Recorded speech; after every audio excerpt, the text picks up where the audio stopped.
Là các bạn nhìn này, hôm nay thì chúng ta sẽ đến cái công cụ pen trong Photoshop.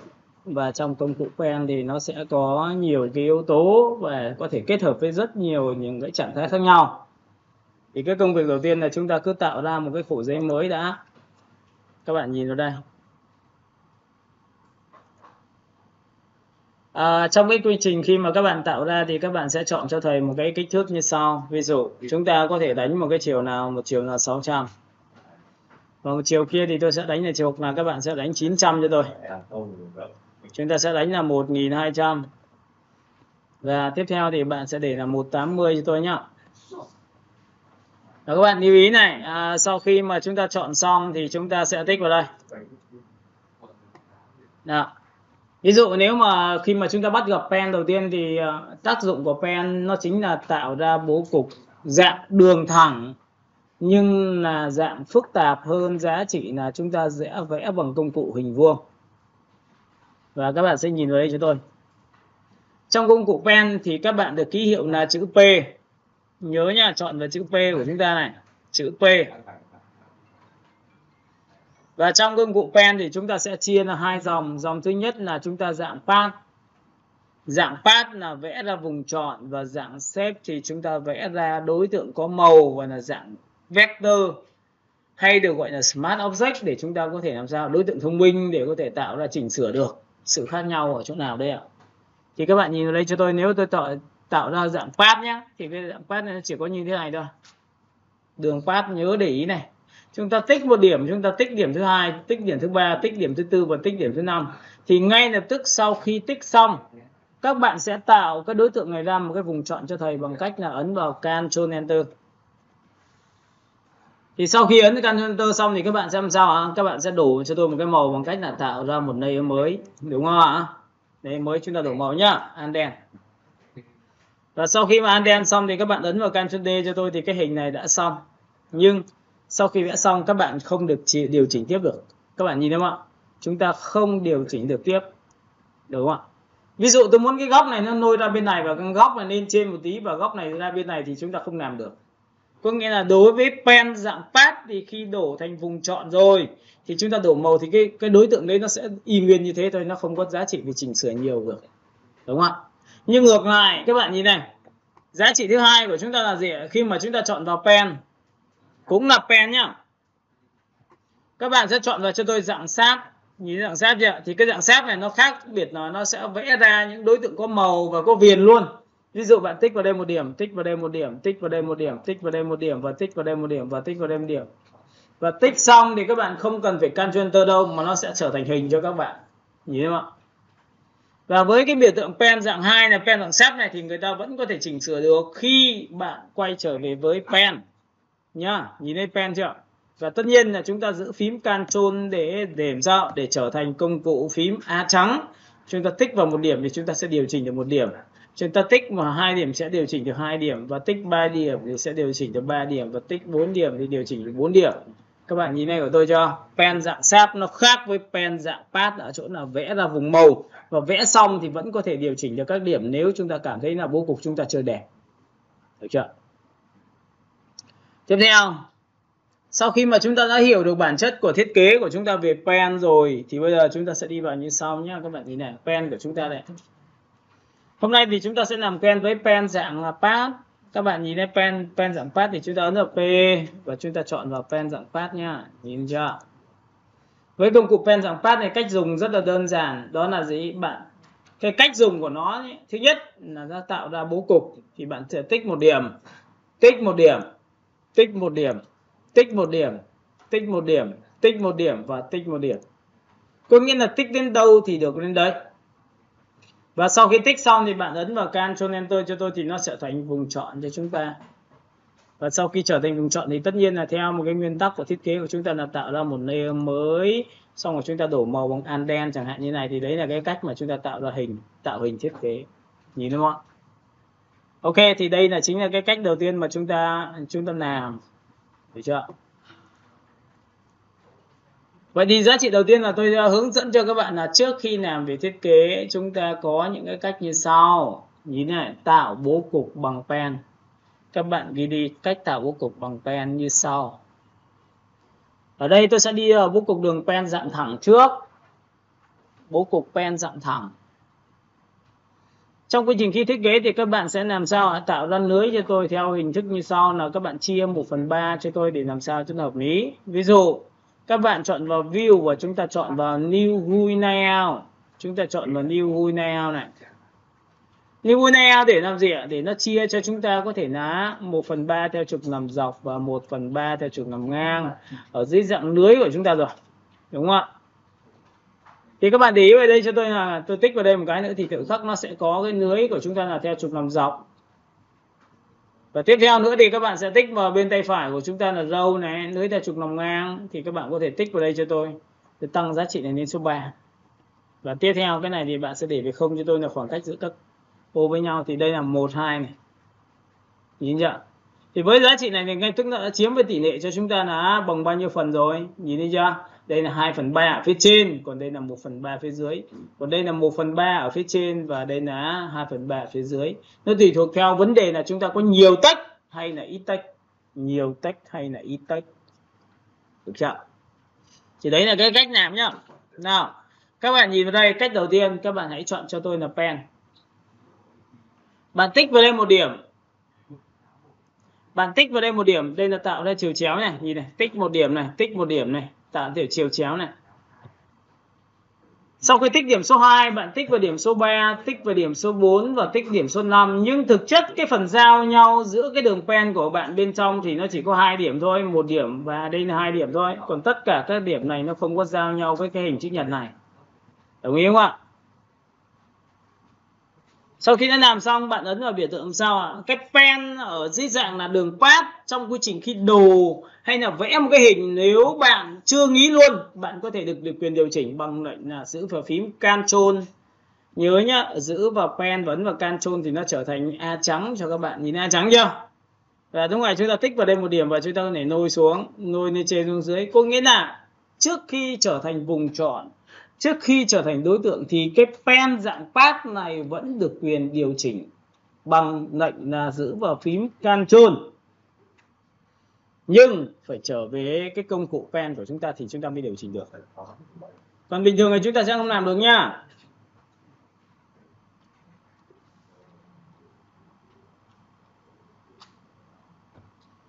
Nào các bạn nhìn vào đây, sau khi mà chúng ta đã chọn xong cái này thì chúng ta thấy ưng ý rồi. Chúng ta xác định là cái bố cục chữ chúng ta sẽ nằm đây, text chúng ta sẽ nằm đây chẳng hạn, và đây là cái hình ảnh sản phẩm. Bên này tôi sẽ đặt một cái logo chẳng hạn, được không ạ?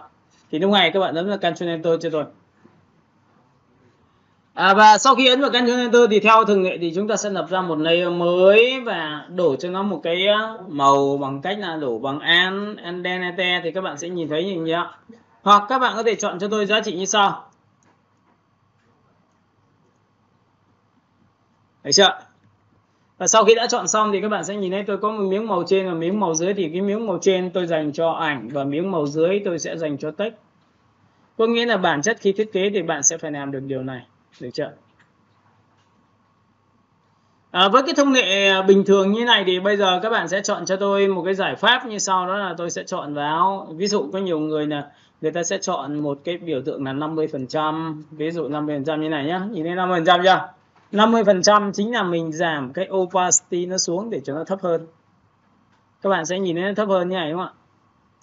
Tiếp theo phần pen thứ hai là các bạn có thể làm những cái biểu tượng như sau, là tôi sẽ tích vào đây một điểm và tôi sẽ tích vào đây một điểm. Có nhiều người thì sẽ chọn vào đây và tôi sẽ tích vào đây. Đây là chiều hướng số 2 của chúng ta. Tôi sẽ đặt như này.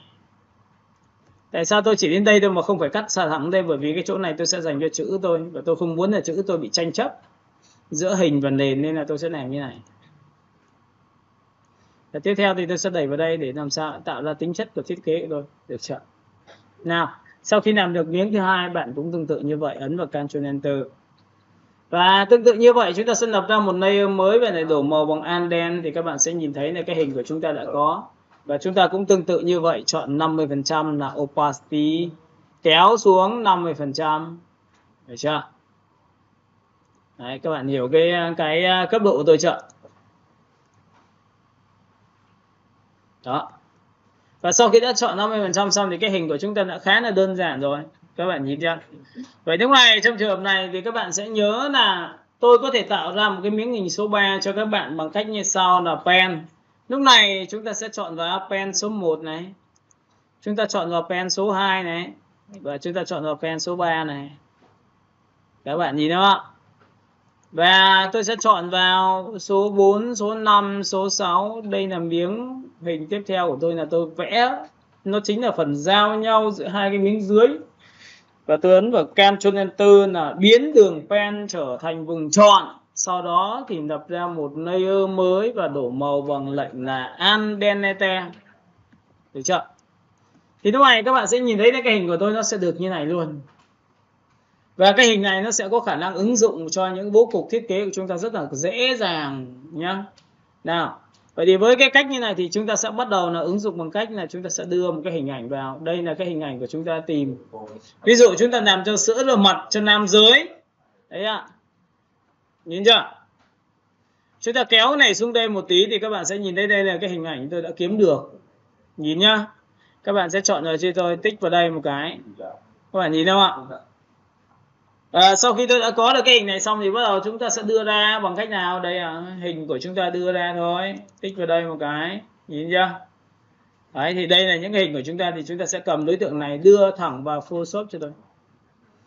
Và tại sao tôi lại chọn vào bố cục này là phù hợp với giá trị nam giới? Bởi vì nam giới thì thường thường nó dùng những đường thẳng nhiều hơn là đường cong. Được không ạ? Lúc này thì chúng ta sẽ làm cái thao tác như sau. Đơn giản thôi, chúng ta ấn vào Ctrl A, chúng ta ấn vào Ctrl C nhá. Nhìn chưa?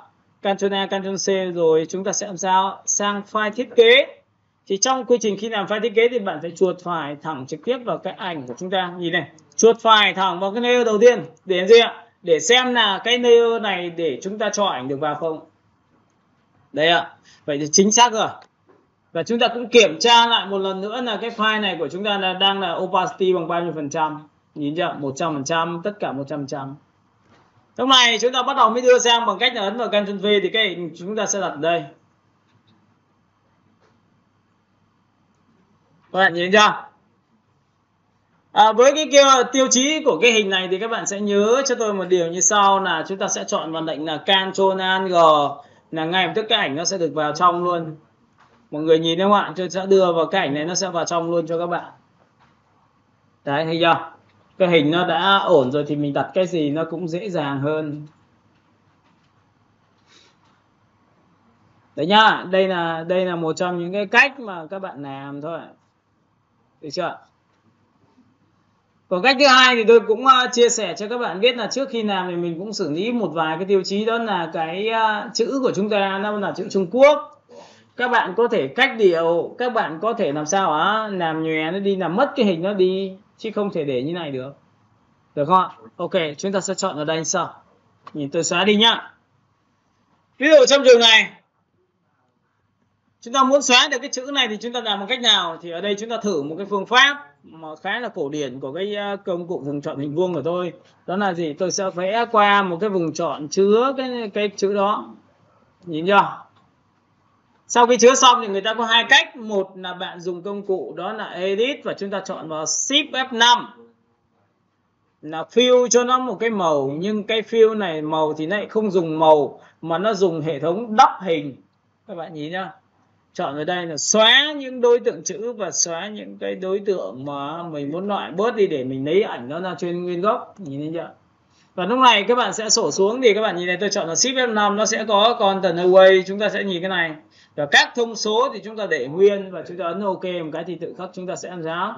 Giai đoạn 1 chúng ta sẽ được cái đoạn này. Nhìn chưa? Sau đó chúng ta sẽ lại dùng công cụ M và chúng ta sẽ xóa lần 2, ví dụ xóa lần 2 như này. Chúng ta chọn vào công cụ Shift F5 và ấn OK, phát tự khắc sẽ làm sao nó cũng bớt dần đi. Và tiếp theo tôi sẽ dùng công cụ M, tôi quét qua phần phía dưới luôn một thể. Cái này chúng ta lại chọn vào công cụ Shift F5. Các bạn nhìn nhá. Và sau khi Shift F5 xong thì bây giờ chúng ta sẽ dùng công cụ M và chúng ta quét qua phần lớn của cái này. Chúng ta chọn là Shift F5 lần thứ 3 cuối cùng. Đấy thì các bạn có thấy là với cái giá trị Shift F5 của tôi thì tôi cũng đã xóa được cái hình của tôi về cái chữ rồi. Và xóa xong thì tôi lấy cái ảnh này lấy sang để thiết kế cho nó đẹp hơn, cho nó tốt hơn. Các bạn hiểu cái này của tôi chưa? Ok. Tiếp theo nhá. Các bạn nhìn này. Với cái kiểu này như thế, nhưng mà còn một cái kiểu thứ hai nữa là chúng ta chọn vào F12 là quay trở lại ảnh gốc ban đầu.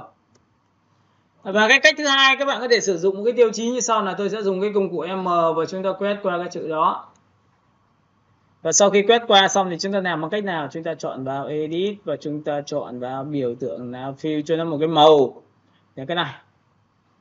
Và với tiêu chí này thì các bạn sẽ hiển thị hai cái cửa sổ, và các bạn có thấy không? Nó chỉ xóa được một nửa bên tay trái của bạn thôi. Nhìn chưa? Và sau khi xóa xong như này thì người ta sẽ làm sao? Ví dụ Apply nhá. Nhìn chưa? Và chúng ta sẽ kéo vào đây. Và chúng ta sẽ kéo vào đây. Tô nhá, nhìn thấy tôi chưa? Thì ví dụ như nếu thấy ok rồi thì bạn chỉ cứ ok trước đi. Thì cái đối tượng này sau khi xóa xong nó sẽ tồn tại như sau. Nó sẽ sinh ra một cái layer, các bạn nhìn layer chưa? Và chúng ta được quyền là quét cái layer này bằng Ctrl E. Nhìn Ctrl E chưa? Ctrl E là ép tất cả lại với nhau và chúng ta sẽ thực hiện thao tác nào, được không ạ? Hiểu cái này của tôi chưa? Tôi sẽ chọn vào đây và tôi chọn ấn Ctrl E cho các bạn nhé. Cái thứ hai là gì? Chúng ta phải quét qua cái biểu tượng phía dưới nữa, là chúng ta cũng làm tương tự như vậy. Cái này tóm lại thì nhiều lúc chúng ta phải làm nhiều lần. Chúng ta chọn vào Edit, chúng ta chọn vào biểu tượng là Container Way Fill, và các bạn có nhìn thấy cái miếng dưới tôi biến mất đó. Và sau khi miếng dưới biến mất xong tôi ấn ok, thế là tôi đã có được cái hình phía dưới biến mất như này. Và tôi lại cũng tương tự như vậy, tôi lại ép lại với nhau bằng Ctrl E. Thì còn cái miếng cuối cùng này thì chúng ta sẽ dùng công cụ M, chúng ta quét qua vùng của nó. Và sau khi quét qua vùng của nó xong thì bây giờ chúng ta sẽ làm sao? Chúng ta lại chọn vào Edit và chúng ta lại chọn vào Fill cho nó một cái màu. Và tất nhiên là Fill nhiều lần thì các bạn sẽ nhìn thấy cái hình này của tôi đã mất đi ạ. Thấy chưa? Và mỗi một cái thì nó đều có một cái đặc thù được và không được, đúng không ạ? Ok, thì lúc này tôi sẽ quay trở lại F12 cho các bạn. Và lúc này thì bình thường thì thầy sẽ dùng cái phương pháp là dùng cái công cụ M và thầy quét qua một phần. Thấy chưa? Để chúng ta chọn vào công cụ Shift F5 và ấn OK thì tự khắc chúng ta sẽ được cái này. Tiếp theo chúng ta sẽ dùng công cụ M lần thứ hai, tôi sẽ chọn vào đây và tôi sẽ chọn quét vào đây. Chúng ta chọn vào Shift F5 lần thứ hai, ấn Enter thì chúng ta được cái này. Thứ ba chúng ta chọn vào đây Shift F5, chúng ta sẽ chọn cái thằng phía dưới, chọn vào Shift F5, Enter, chúng ta sẽ mất được cái này. Và cuối cùng được cái thằng này thì chúng ta chọn M và chọn vào Shift F5 lần thứ ba. Đấy, có nghĩa là thực ra là để muốn làm ra một xóa một cái hình thì chúng ta cũng phải làm ra rất nhiều lần thì mới được. Có những trường hợp nó không dễ như chúng ta nghĩ đâu ạ. Nhìn chưa? Và sau khi làm xong thì bạn hãy xếp nó lại. Cấp độ thứ hai là bạn muốn rằng là cái ảnh của chúng ta nó có một cái những cái tông màu nó phù hợp để cho nó thiết kế nó đẹp hơn, nó tốt hơn, thì bạn có thể chọn lựa. Nhưng mà với cái cách này thì bạn đã làm xong và ấn Ctrl A, Ctrl C. Sau khi Ctrl A, Ctrl C copy xong thì sang file thiết kế của chúng ta thì chúng ta sẽ ấn vào đây là Ctrl V, và lúc này chúng ta đưa cái thiết kế của chúng ta lên tầm này.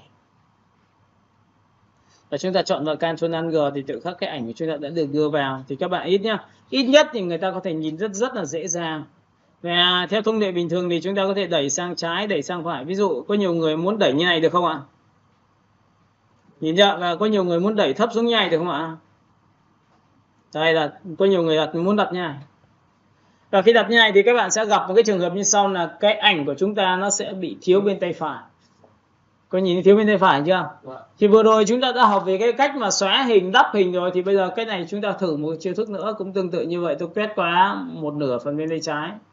Các bạn có nhìn thấy quét qua một nửa phần bên tay trái đâu không? Và sau khi quét xong thì tôi sẽ dùng công cụ Shift F5 thử xem nó có được không ạ. Tôi ấn OK thử ngay được không ạ?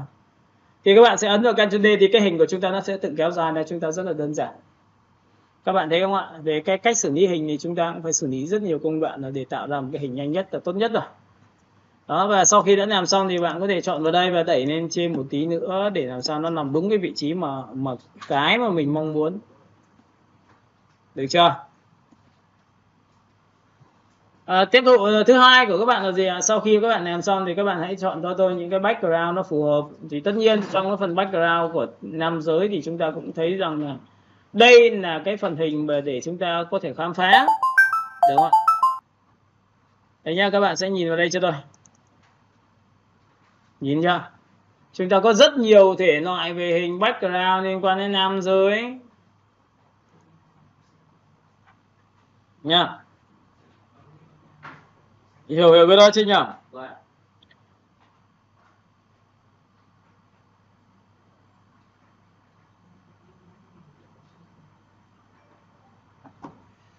Đấy ạ, ví dụ vậy thì bây giờ chúng ta sẽ chọn lấy một cái lựa chọn một cái hình thôi. Ví dụ hình này hay là hình này hay là hình như thế này. Nó có rất nhiều những cái yếu tố để mọi người có thể tự chọn cho nó đẹp hơn thôi. Cái mục tiêu của chúng ta là như vậy, được chưa? Thậm chí là một cái miếng như thế này, hoặc thậm chí là một cái phiến như thế này, là có thể là một cái như thế này. Mọi người nhìn thấy không ạ? Rồi, sau khi đã làm xong rồi, bây giờ tiếp tục thứ hai của tôi là tôi sẽ lấy một tấm ảnh của chúng ta và tôi đưa thẳng vào trực tiếp vào, tôi lấy cái này là background cho thiết kế để tạo ra một sự khác biệt đấy. Tôi ấn vào Ctrl A, Ctrl C, sau đó thì sang file thiết kế của chúng ta thì chúng ta sẽ chuột phải chọn vào background. Bởi vì cái nền này chắc chắn là phải nằm dưới cùng rồi để tạo ra một sự so sánh. Ctrl V như này. Các bạn có nhìn thấy hình này của tôi chưa? Và cái hình này thì các bạn có thể ấn vào Ctrl T và chúng ta sẽ xoay ngang ra. Và xoay ngang ra để chúng ta đặt như này. Đấy, mục tiêu của chúng ta là đặt ra những cái hình như thế này. Và tiếp theo nữa thì sau khi đã có hình này xong thì chúng ta có thể nhân bản cái hình này lên bằng cách như sau. Các bạn nhìn này, tôi sẽ nhân bản bằng giữ phím Alt và tôi đẩy lên đây. Và sau khi đẩy xong thì các bạn nhớ là tôi ấn vào Ctrl T và tôi đảo chiều lại từ trên xuống dưới bằng chuột phải này. Chọn vào vertical là lật từ trên xuống dưới này. Thì cái hình nó sẽ được như thế này. Nhìn chưa? Và tổng quan của cái này thì chắc chắn là vẫn phải là màu đậm để làm sao chúng ta có thể nhìn dễ hơn, cho nó tốt hơn được cái điều mà chúng ta mong muốn. Và lúc này chúng ta chọn đối tượng 1, chúng ta chọn đối tượng 2 và chúng ta có thể ép nó lại. Có nghĩa là những cái ảnh nào mà chúng ta cảm thấy nó nhẹ và không cần phải xử lý quá nhiều thì buộc các bạn sẽ phải chọn layer số 1. Layer số 2 chính là hai cái phiến đá mà chúng ta vừa copy này này, nhìn thấy chưa? Chúng ta ép lại thành một bằng lệnh là Ctrl E. Ctrl E là ép lại. Và riêng cái phần Ctrl E nó khác so với tất cả những chỗ khác là chúng ta ép rồi thì chúng ta không có thể làm thế nào mà có thể tách ra được nha. Các bạn ép lại. Và tiếp theo, sau khi đã làm xong thì bây giờ chúng ta sẽ đi đến một cái cấp độ nữa là chúng ta có thể chọn cái này là đen trắng được không? Thì người ta có hai kiểu. Nếu muốn trở thành đen trắng hãy chọn nó và ấn vào Ctrl Shift U tự khắc đen trắng luôn. Có nhìn thấy không ạ? Ctrl Shift U là trở nên trắng. Còn bạn muốn mà cái tông màu của bạn là thiên về xanh hay là thiên về gì đó thì bạn hãy phủ lên cho tôi một tấm màu như hôm trước tôi vừa dạy cho các bạn. Đổ màu. Sau đó chọn vào giá trị color. Nhìn thấy color chưa? Đó, thế là tự khắc chúng ta có được cái điều mà chúng ta mong muốn là làm được ra đúng cái hình như này. Và tất nhiên là sau khi ta chọn xong thì tất cả những cái hình còn lại tôi sẽ phải thay đổi. Ví dụ cái hình background này này. Các bạn có nhìn thấy hình này không ạ? Tôi sẽ tăng giá trị lên cao một tí, nhìn thấy không ạ? Thì nó sẽ chính là một màu xanh này, nhìn thấy chưa? Những cái hình này tôi không phải là màu xanh nữa mà tôi có thể chọn là một cái màu khác được không? Thì các bạn nhìn này. Để muốn thay đổi màu của đối tượng nha. Để muốn thay đổi màu của đối tượng. Để muốn thay đổi màu của đối tượng như này này. Thì người ta bằng cách là ví dụ tôi đang làm màu xanh mà tôi muốn nó trở thành một màu khác thì có được không? Thì bạn nhìn này, để muốn thay màu một cách đúng nghĩa của nó, chúng ta bước 1 là chọn vào chính cái nơi đó, nhìn chưa? Cách 2 là các bạn sẽ chọn cho tôi thuộc tính là sao? Khóa nền. Khóa cái nền lại. Khóa cái nền lại, nhìn chưa? Và tiếp theo nữa là chúng ta sẽ làm gì ạ? Chúng ta sẽ chọn vào đây và chúng ta sẽ chọn một cái màu. Ví dụ đối với một cái màu thì tôi sẽ chọn một cái màu nó sẽ là cam. Tại vì là màu xanh này sẽ tương phản với màu vàng nên là tôi sẽ đổ màu bằng lệnh là Alt đen. Các bạn sẽ nhìn thấy cái màu cam tôi có được ngay. Và cái màu cam này thì tôi sẽ giảm tải xuống cho các bạn nhìn chưa? Xuống như này đúng không? Nhìn thấy chưa? Ok, đây là cái miếng của tôi đây ạ. Và tùy thuộc theo tính chất mà các bạn sẽ đẩy lên trên hay đẩy xuống dưới để tạo ra một cái miếng màu cam như thế này nha. Cấp độ thứ hai của các bạn là gì? Tôi cũng chọn một cái màu cam thứ hai của tương tự như vậy. Tôi sẽ chọn là cam thứ hai là chính là cái hình này đây, hình này đây ạ. Và riêng cái hình này thì tôi phải làm bằng cách nào? Tôi sẽ chọn cho các bạn một tiêu chí như sau là tôi cũng lại khóa nền lại và tôi đổ một cái màu cam tiếp theo. Thì ở dưới nó sẽ có một cái cam nó nhẹ hơn. Nhìn thấy cam nhẹ hơn chưa? Và cái cam nhẹ hơn này tôi muốn rằng là cái cam này nó sẽ phải tạo ra những cái tính chất về khung viền nền cho nó đẹp hơn, cho nó bắt mắt hơn. Thì chúng ta làm bằng cách nào? Thì lúc này tôi đã đặt ra tiêu chí tương phản về gì? Màu sắc xanh tương vàng, bố cục đậm tương ứng với nhạt. Các bạn nhìn chưa? Và cái hình đã đặt được vào vị trí này là được rồi nha. Thì này các bạn nhìn này, trong trường hợp này khi làm thiết kế thì người ta cũng rất là khó tính người ta làm bằng cách nào đây ạ. Các bạn sẽ thấy là cái chỗ này tôi muốn rằng là nó phải chìm vào nền thì có thể làm được không ạ? Đây tôi muốn chìm cái này vào nền, từ vàng chuyển sang xanh như này. Thì chỉ có một cách thôi, đó là gì? Các bạn đã từng học với cái tiêu chí là tôi mở cái nền này nhá, mở khóa nền này ra bằng tích vào cái khóa đó. Đây ạ. Tôi chọn vào pen và tôi tích vào đây một điểm, và tôi tích vào đây một điểm là đường thẳng, và tôi tích vào đây một điểm, tôi tích vào đây một điểm, tôi tích vào đây một điểm, và tôi tích vào đây một điểm. Các bạn có nhìn thấy cái hình này của tôi chưa? Và sau khi làm xong thì tôi ấn vào Ctrl Enter thì có phải tôi có một cái đường pen vùng chọn nó lấn vào như này không ạ? Nếu trong trường hợp này tôi ấn vào nút xóa là Delete thì các bạn sẽ nhìn thấy cái hình của tôi làm sao? Nó rất thô luôn. Nhìn này, xóa này, rất thô. Nhưng khi mà tôi muốn xóa thì tôi dùng công cụ Shift F6 là làm mềm vùng chọn sau khi vẽ, làm mềm trước khi vẽ. Vẽ xóa thì tôi sẽ chọn là 30 như này, thì tôi xóa thì có phải chỗ này nó sẽ từ chui vào trong ạ? Và nó có độ chuyển đi vào nền như này. Thì đây là những cái tiêu chí để chúng ta có thể làm cho nó sâu sắc hơn, cho nó đẹp hơn với cái cấp độ mà chúng ta mong muốn nha. Tiếp theo cái hình này của các bạn này tôi đã làm cho các bạn xem là cái hình này của chúng ta đã có một cái miếng màu rồi. Nhưng cái miếng màu này chúng ta muốn rằng cái phía trên chỗ này này nó có thể chìm vào nền được không? Được không ạ? Thì người ta cũng có một cách là người ta lại chọn vào pen, người ta lại tích vào đây một điểm, người ta lại tích vào đây một điểm, người ta tích vào đây một điểm, người ta tích vào đây điểm, tích vào đây một điểm. Và nhớ một điều rằng là khi ấn vào Ctrl Enter thì chúng ta sẽ làm về vùng chọn bằng cách là Shift F gì? Shift F6 đặt cho nó là 60%. Và 60% này thì bạn ấn vào biểu tượng này, nhớ này, ấn vào nút xóa như này là không, nhìn thấy chưa? Nếu tôi chọn vào Shift F6, nhìn nhá, tôi chọn vào Shift F6. Tôi đặt lên khoảng là 150 như này, độ lớn nó sẽ độ nhòe nó lớn hơn, thì tôi ấn xóa như này thì các bạn nhìn nhá, cái này sẽ chuyển dần vào nền này. Nhìn này, chuyển dần vào nền này. Nhìn chưa? Thì đây là những cái thứ mà chúng ta mong muốn là chúng ta làm được.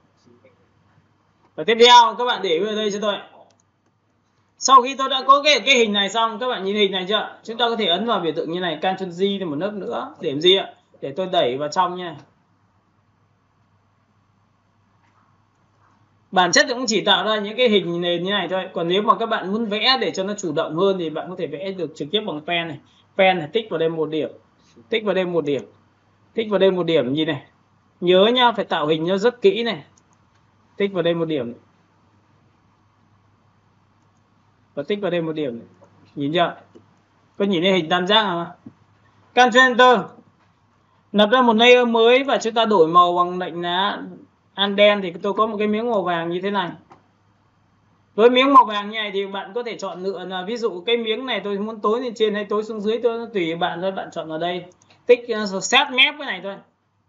Các bạn có thấy nó không vào chạm vào hình không ạ? Ctrl Enter. Shift F6 làm về vùng chọn sau khi vẽ tôi đặt là 150 thì bạn xóa như này thì cái hình nó vẫn bị mờ dần. Có nhìn thấy hình mờ dần không ạ? Thì đây là những cái thứ mà chúng ta có thể đem lại cái cảm giác phải tam giác này cho nó nhiều lên. Ở trong phần này thì các bạn lại tiếp tục chọn vào một cái pen tiếp theo là bạn có thể tích vào đây một điểm, bạn tích vào đây một điểm. Bạn sẽ tích vào đây một điểm cho tôi. Tích vào đây một điểm. Ctrl Enter và chúng ta lập ra một layer mới.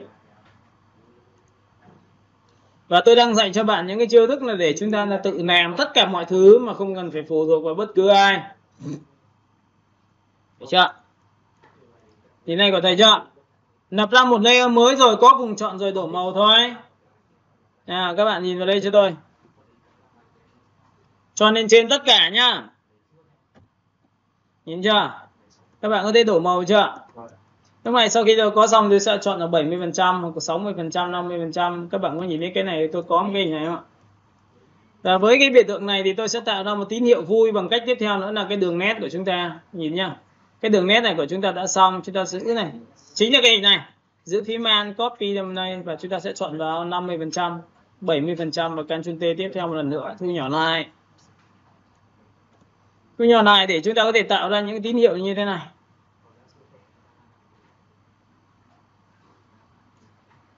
Đấy nhá.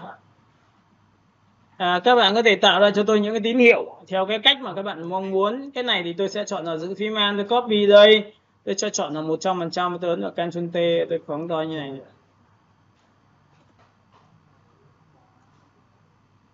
Thấy chưa? Đấy, mục tiêu của chúng ta là tạo ra những cái hình tam giác nó vui mắt đã. Nào, tiếp theo. Với cái công cụ pen của chúng ta nó có thể làm được điều gì? Pen chúng ta sẽ tích vào đây một điểm. Tôi sẽ đi song song nhé, các bạn nhớ nhá, tôi sẽ chọn song song này. Sau đó các bạn tích vào đây cho tôi. Và sau khi làm xong thì từ cái này các bạn nhìn này, tôi tích vào đây, tôi tích vào đây, tôi tích vào đây. Và lúc này chúng ta ấn vào Ctrl Enter thì tự khắc chúng ta có một cái vùng chọn. Và sau khi có vùng chọn thì tôi đã tạo viền cho nó bằng cách như sau, là cách tạo viền nhá. Nào, lập ra một layer mới. Có vùng chọn rồi, có layer mới rồi. Chúng ta chỉ việc làm sao dùng công cụ M và chuột phải chọn vào stroke. Lúc này thì các bạn hãy chọn cho tôi một cái viền đó là màu cam. Và tôi ấn OK như này thì tự khắc các bạn sẽ nhìn thấy là cái viền tôi đã có. Nhìn thấy không ạ? Đấy, viền tôi đã có rồi. Sau khi đã có xong thì các bạn sẽ nhìn thấy là cái này nó bớt đơn điệu trông thấy. Và lúc này chúng ta có thể làm cái đầu này của cái đường viền của chúng ta mờ đi bằng công cụ M. Cho nên quét qua bên trái, dùng Shift F6 làm mềm vùng chọn và tôi đặt là 150, tôi xóa như này.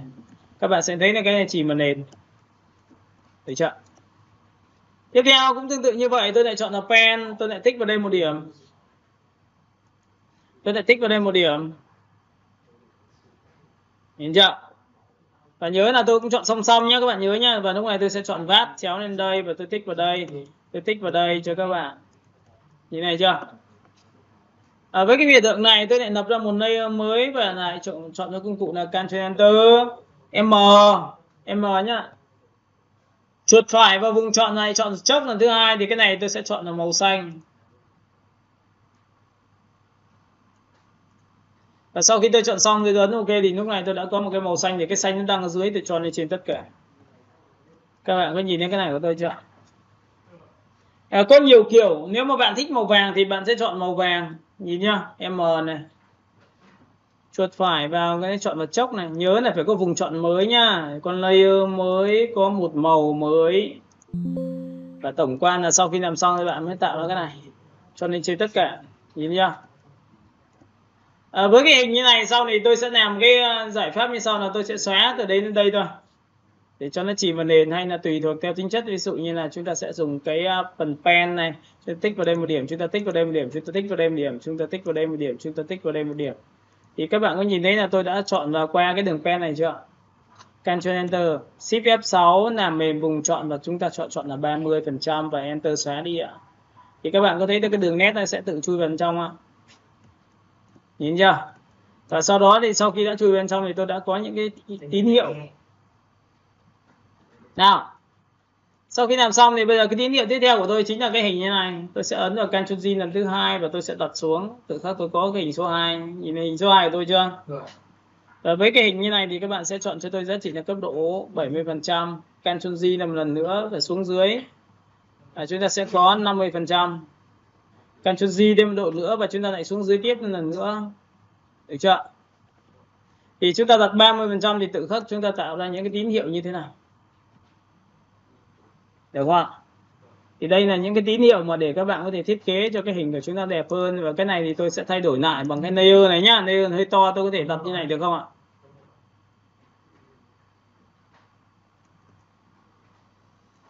Đấy, thì đây là những cái mong muốn của chúng ta làm khi làm về thiết kế, thì ít nhất thì chúng ta phải làm được ra cái điều này. Các bạn hiểu cái này tôi chưa?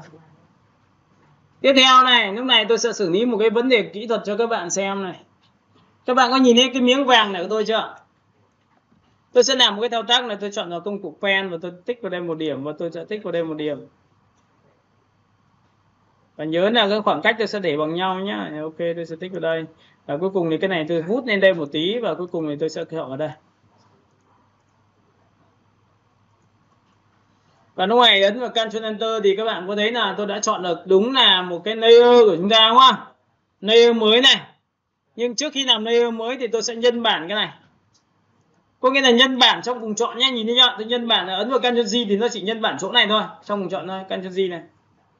Và sau khi Ctrl G xong thì các bạn có thấy là tôi có một miếng này không? Và cái miếng này tôi sẽ thay đổi màu nó đi để nó tạo ra sự khác biệt này. Nập tích vào đây một cái, dùng Y ngắn, dùng xanh nó sẽ bị bật quá và nó sẽ không ăn được với này không có màu trắng. Thì lúc này cái màu này tôi sẽ đẩy lên đây. Tôi đẩy vàng lên tí thôi và đổ màu bằng Anden thì các bạn sẽ nhìn thấy tôi có một cái miếng màu vàng này. Có nghĩa là thực ra bản chất là mình làm như này để nó dần dần nó sẽ tạo ra một cái background nó cầu kỳ thêm một tí, nhưng ít nhất nó cũng có một cái đầu tư về mặt thời gian. Nhìn chưa? Sau khi làm xong, để muốn nâng cấp được cái phiên bản này, cái ảnh này cầu các bạn nhé, các bạn nhìn cái ảnh được tôi chưa? Các bạn muốn rằng toàn bộ cái ảnh này nó pha thêm một tí một tông màu xanh, tôi sẽ dạy cho bạn tiêu chí này. Để muốn pha màu theo tông màu xanh, để muốn pha màu theo tông màu xanh. Còn nhớ cái lệnh phủ màu của chúng ta không ạ? Chúng ta có thể chọn phủ màu. Nhưng trong cái bảng lệnh đó tôi dạy cho bạn một chiêu thức, đó là gradient map thì lại cực kỳ quan trọng. Còn nhớ gradient map không? Đây ạ. Cái bài hôm trước ấy nó quan trọng này, chuột phải chọn đây này. Nhìn này chưa? Chúng ta thực hiện một chiêu thức như sau là tôi sẽ chọn vào biểu tượng hình tròn và tôi chọn vào gradient map. Trong cái phần gradient map của chúng ta nó có một tính năng như sau là tôi tích vào đây và tôi chọn vào basic đầu tiên đã. Basic là đen trắng.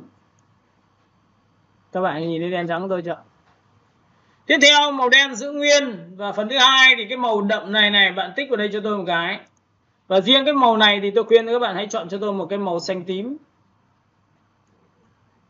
Đấy, các bạn có nhìn thấy không? Tổng quan toàn bộ cái áo tôi bắt đầu là có màu xanh. Khu vực đậm sẽ có màu xanh. Tiếp theo bạn chuyển sang đây là màu vàng nhé, bạn tích vào đây cho tôi. Và tiếp theo cái màu này thì bạn sẽ chọn cho tôi một cái màu đó là màu vàng. Nhìn không ạ? Các bạn thấy là tự nhiên nó cùng tông với nhau không ạ? Và cái cuối cùng của các bạn thì các bạn có thể chọn cho tôi nó một cái màu trắng. Nhìn thấy màu trắng chưa? Bạn đẩy tùy theo vàng theo trắng của bạn lên đây hay lên đâu đến tùy các bạn. Nhưng mà lùi xuống đây thì cái màu trắng nó sẽ xuất phát là nhiều hơn nhé. Nhìn này, các bạn nhìn chưa? Kéo đến đây, nhìn thấy chưa? Xanh, kéo đến đây tí xanh nhiều hơn. Ok, kéo đến đây tí vàng nhiều hơn. Kéo đến đây tí. Có nghĩa là khi làm thì cũng phải nhớ rằng là chúng ta sẽ phải kéo sắc độ làm sao cho phù hợp. Và sau khi đã làm xong tất cả tiêu chí này bạn ấn OK cho tôi thì cái ảnh này các bạn nhìn chưa? Chúng ta hãy dùng một chiêu thức hòa trộn như sau, đó là ví dụ nếu trong trường hợp này tôi chọn cái hình trên, tôi sổ xuống và tôi chọn vào color thì có phải nó thay đổi màu của thiết kế của chúng ta này không ạ? Nhưng trong trường hợp này bạn hãy chọn cho tôi giá trị short line, nhìn nhá, short line là ám màu nhẹ, nhìn này trước và sau này, nhìn chưa? Và sau khi đã short line xong thì cái màu này nó sẽ nhuốm cái màu này. Nhưng cái thiết kế của tôi mong muốn là gì ạ? Tôi chỉ muốn là cái thằng này nó chỉ áp dụng cho thằng ảnh này thôi. Cái gradient map này thì bạn tích đúp vào cho tôi cái. Và chọn thuộc tính này là chỉ chọn thằng dưới thôi. Mọi người nhìn thấy chưa? Nó chỉ áp dụng cho thằng dưới thôi. Và sau khi chọn thằng dưới xong thì mình có thể được quyền giảm cái phi này đi một tí. Và làm sao giảm phi để làm gì? Để lại cái ảnh ban đầu cho chúng ta. Thì này trước sau. Các bạn thấy nha, tôi sẽ ám màu rất là nhẹ nhàng của một cái màu xanh để nó đồng bộ với thiết kế của chúng ta. Ok, các bạn này hiểu về tính chất rồi, bắt đầu chúng ta mới đi tiếp theo một cái công đoạn nữa. Và cái màu background thì các bạn biết rồi, đây là cái màu của tôi thì tôi cũng chọn cái màu dưới là màu đen xì cho các bạn. Y ngắn chọn đây. Tôi đổ một cái màu đen xì là background cùng. Và cái thứ hai của tôi là cái nền đá. Các bạn nhìn cái nền đá chưa? Tôi cũng để chọn vào cho số 5, số 3, số 2 để cho nó đậm hơn, để nó sâu cái phần thiết kế của tôi lên. Có nhìn thấy không? Sắc độ nó rất quan trọng, nên chính vậy mà chúng ta đã làm xong được cái phần này. Tiếp theo, sau khi làm xong thì bây giờ chúng ta sẽ đến Ctrl O, thì lúc này chúng ta sẽ back trở lại. Ở đây chúng ta sẽ có được một cái hình ảnh này. Thương hiệu này là thương hiệu có rồi thì tôi sẽ chọn vào đây và tôi sẽ bật nó lên và tôi kéo thẳng trực tiếp sang Photoshop của chúng ta thôi. Đấy nhá, các bạn nhìn này, tôi sẽ bật này lên. Tôi sẽ đưa cái Nivea vào trong cái Photoshop này. Và lúc này thì các bạn ấn vào Ctrl A, Ctrl C và sang cái file thiết kế của chúng ta thôi. Và chúng ta ấn vào Ctrl V thì ảnh của chúng ta rất lớn. Tôi cho lên trên tất cả. Bằng Ctrl Shift ngoặc vuông bên tay phải và ấn vào Ctrl T thì chúng ta sẽ thu nhỏ lại. Thu nhỏ lại. Thu nhỏ lại. Đấy ạ.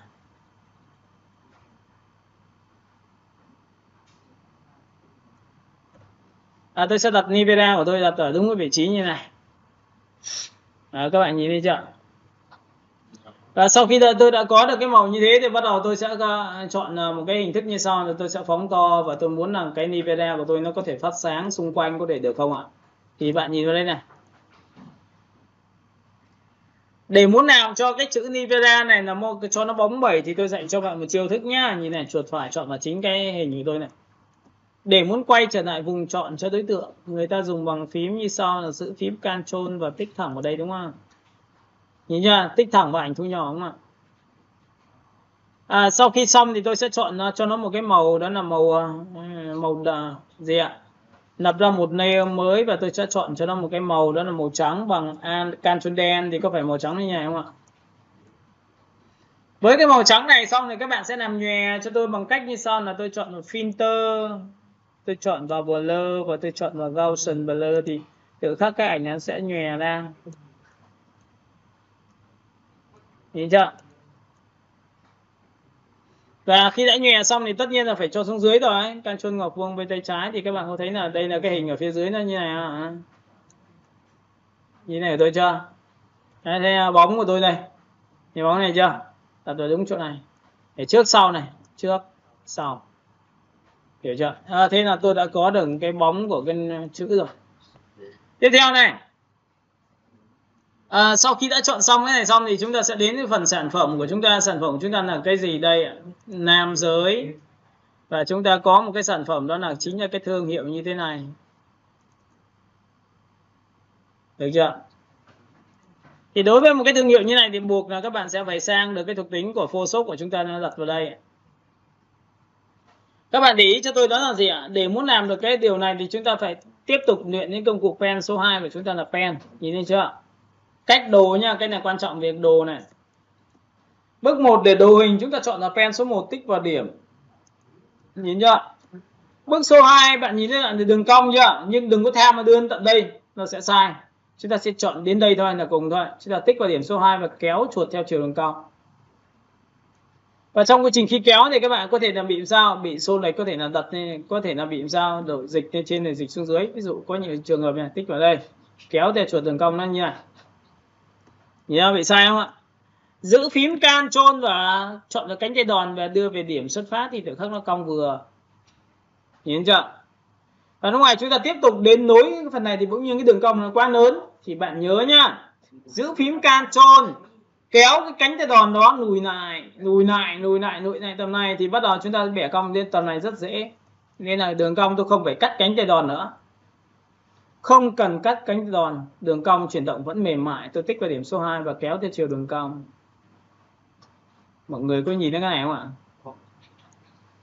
Và trong quá trình khi làm đây thì tôi tích vào đây một điểm và lại phóng to bằng Ctrl cộng, và cứ tương tự như vậy. Với những cái gì cong thì chúng ta sẽ cho cong, một cái gì cho thẳng thì chúng ta sẽ cho thẳng nhá.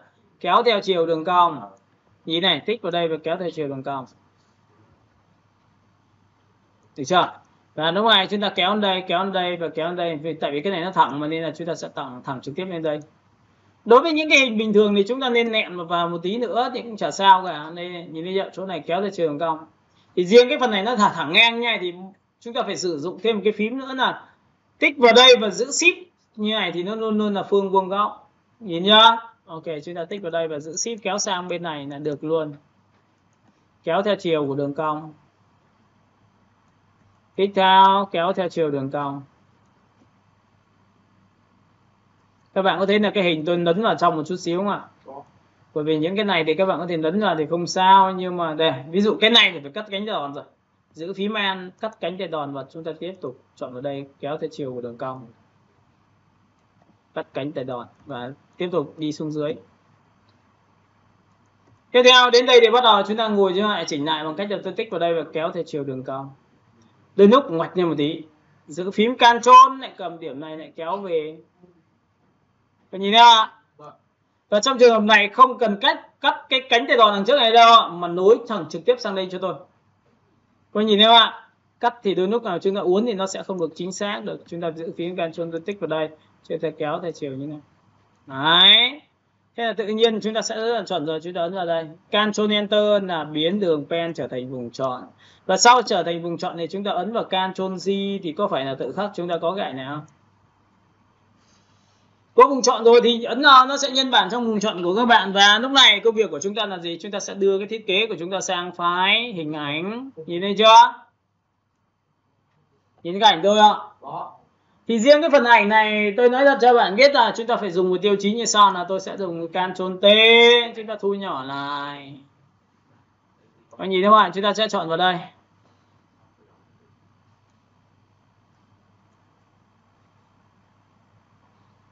Chưa? Ở đây cũng chỉ là cái cách để mà các bạn có thể đặt cái sản phẩm của mình nó vào đúng vị trí mà bạn mong muốn thôi. Ví dụ tôi đặt vào đây chẳng hạn như này. Sau khi đã có xong cái này xong thì bắt đầu chúng ta sẽ thực hiện thao tác làm sao nhân bản cái hình này lên bằng cách làm sao? Ctrl G. Ctrl G là có hai cái này. Ctrl T là kéo từ giữ shift kéo từ trên xuống dưới này. Thấy chưa? Và lúc này thì bắt buộc là sử dụng một tiêu chí như sau, là làm thế nào để cái đường pen này các bạn bẻ cong theo đúng cái hình của đường cong này.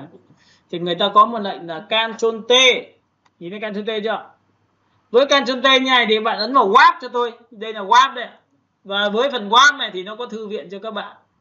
Một là thư viện, hai là chúng ta có thể tự tạo ra bẻ cong. Nhìn này, đây là theo chiều dọc này. Có nhìn thấy chỗ này chiều dọc không ạ? Tích vào đây một cái thì đặt lưới chỗ này này. Nhìn chưa? Ok, và tiếp theo đặt lưới này được không ạ? Lại tiếp thêm một cái nữa, đặt lưới này được không ạ? Được chưa? Và sau khi đặt lưới xong thì chúng ta có thể cầm một cái biểu tượng này, chúng ta cầm này, chỉ này cầm và kéo đây được không ạ? Kéo này thì không tác dụng á, nhưng kéo này thì có tác dụng đây ạ. Rồi cái này cũng kéo này được không? Có tác dụng này, tôi kéo sát lên đây đã. Sau khi kéo xong thì tôi sẽ cầm cái biểu tượng này, tôi kéo xuống dưới được không ạ? Và cái này tôi sẽ kéo xuống dưới được không ạ? Mọi người nhìn cái của tôi làm chưa? Và các bạn có thể bẻ cong cái này ra, thì thực ra là bẻ cong nhưng không được tốt lắm thì bạn có thể chọn vào đây thêm một cái lưới nữa vào đây này. Và thêm cái lưới vào đây này. Có nghĩa là bạn có thể tạo ra nhiều lưới để làm gì? Mục đích cuối cùng cũng chỉ là bẻ cong cho cái hình của bạn nó đẹp lên thôi. Nhìn chưa? Mong muốn của chúng ta là như vậy thì chúng ta cứ thế mà chúng ta làm thôi. Được chưa? Và lúc này sau khi phóng to lên và chúng ta kiểm tra lại tương đối ổn rồi thì chúng ta ấn là Enter cho tôi một cái thì tự khắc nó sẽ cong theo. Nhìn thấy chưa?